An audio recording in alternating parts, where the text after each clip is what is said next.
Hi guys, welcome back, and if you're new to the channel, thanks very much for tuning in.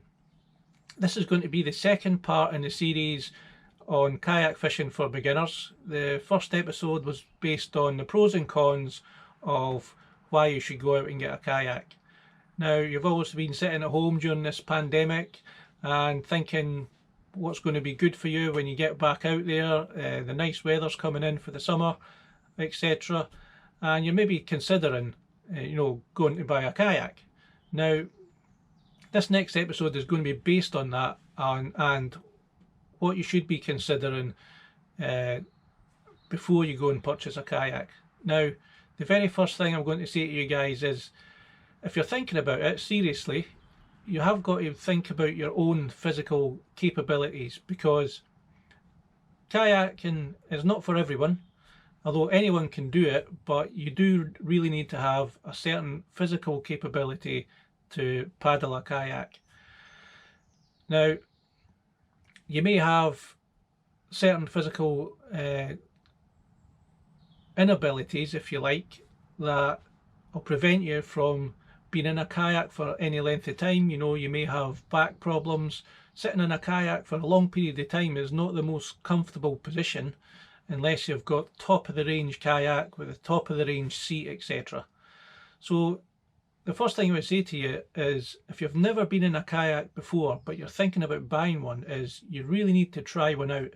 Now, it doesn't need to be a fishing kayak, it just needs to be a sit on top kayak, as most fishing kayaks are sit on tops, and you just need to be able to be comfortable in the water, safe on the water. You don't need to go and do an expert course. You just need to go out and maybe rent a kayak on a nice day or something. But you really need to be confident that you can paddle a kayak by hand.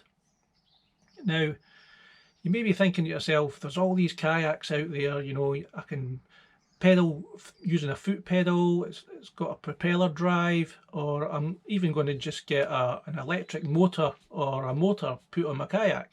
Now, that's fine, but those things break, and if those things break, you are relying on paddling by hand. Now, you may have to paddle a big distance to get back safe to shore. So your physical capabilities of paddling a kayak by hand, you need to be able to do it, guys. So my advice is, get out in a kayak, have a little shorter one, making sure that you can paddle safely and that you've got the strength to actually paddle a kayak by hand. Because ultimately, guys, if things go wrong and you lose your pedal drive or your electric motor, you will have to paddle by hand. The next thing you need to consider, guys, with your physical ability is your kayak may capsize, and it should never be ruled out that it won't ever capsize. Now, your kayak may capsize for a number of different reasons. You could be going through some surf, you could be out in rough weather or caught out in rough weather, you may hook into a big fish and it takes you by surprise and it pulls you over the side. It could be a passing vessel or boat and you get hit by a freak wave or something like that. These things can happen, and as I say, they should never be ruled out. So when it comes to your physical ability, if you end up in the water, you really need to get back on that kayak, because it's the safest place for you to be. So in your physical ability, you've got to take into consideration the fishing that you're doing at the time. Is it in colder weather? Have you got a wetsuit on, a dry suit on? Are you wearing a PFD? Hopefully you are, or a life jacket. And you've got to take all that in consideration. And would you have the physical strength to pull yourself back onto that kayak safely? Because, like I said, ultimately that's the safest place that you can be.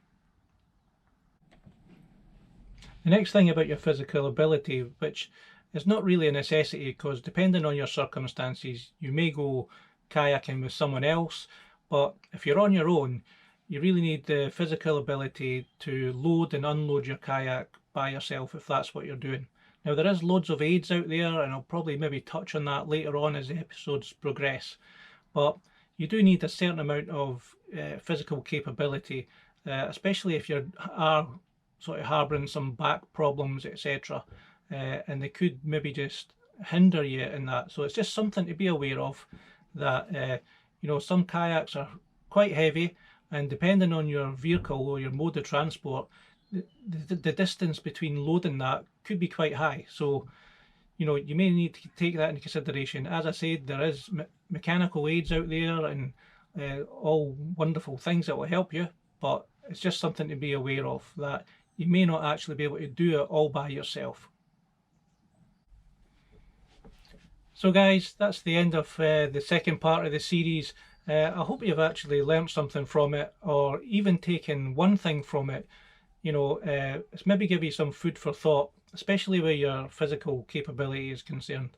Like I said, kayak fishing is not for everyone, but most people can do it. Most of what I said is all personal experience and what I've learned along the way. I'm new to kayaking myself, and I've already made a lot of mistakes. If you've got more experience out there, guys, and you've got something to add that's constructive, please leave a comment. It'll only help the viewers that's looking at these videos, and it'll help them make a more informed decision. Thanks very much for watching, guys. If you're new to the channel, please subscribe, it's much appreciated.